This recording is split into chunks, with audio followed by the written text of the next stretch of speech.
मैं एक कॉकरोच हूँ। नितिन गडकरी जी, मेरे आपसे कुछ सवाल हैं। एक 4 व्हीलर को आप एक लग्जरी आइटम मानते हो, इसलिए आप उस पर 28% जीएसटी लेते हो। आप उसको एक लग्जरी आइटम मानते हो, इसलिए आप उस पर 15% कंपनसेशन सेस से लेकर 22% कंपनसेशन सेस लेते हो। उसके बाद आप हमसे 8 से 10% रोड टैक्स लेते हो। उसके बाद जब हमारी गाड़ी सड़क पर आती है तब आप हमसे टोल टैक्स लेते हो। नितिन गडकरी जी, मैं ऑल्टो चलाता हूँ, 6 लाख रुपए की गाड़ी है ऑल्टो, और फॉर्च्यूनर 60 लाख रुपए की गाड़ी है। एक टोल पर फॉर्च्यूनर वाला आदमी और एक ऑल्टो चलाने वाला आदमी बराबर टोल देता है। ये कहाँ का सोशल जस्टिस है? इसको आप कैसे जस्टिफाई करोगे? 6 लाख की गाड़ी और 60 लाख की गाड़ी में फर्क नहीं है क्या?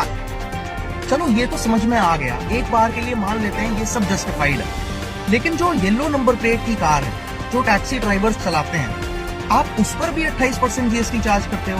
आप उनसे भी 15 से 20% कंपनसेशन सेस चार्ज करते हो। आप उनसे भी 8 से 10% रोड टैक्स लेते हो। आप उनसे भी टोल टैक्स लेते हो। वो अपने मन से टैक्सी नहीं चलाता है, वो इसलिए टैक्सी चलाता है क्योंकि आप उसको रोजगार देने में फेल हो गए।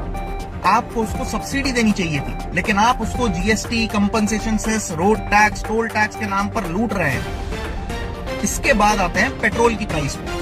कोविड काल में जब पूरी दुनिया में तेल का दाम इतना कम था, हम तब भी इसी रेट पर पेट्रोल खरीद रहे थे।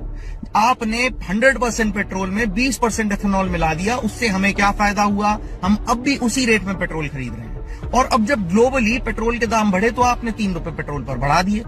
तो ये जो सस्ता पेट्रोल कोविड काल में खरीदा गया था, इसका मुनाफा किसको हुआ? ये जो 100% फ्यूल में 20% एथेनॉल मिलाया गया, इसका मुनाफा किसको हुआ?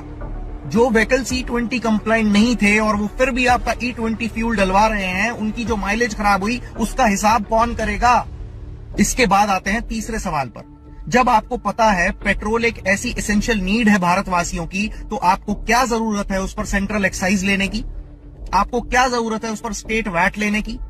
As a member of Cockroach Janata Party, Mr. Nitin Gadkari ji, I want your resignation from the post of Minister of Road Transport and Highways. You don't deserve that post.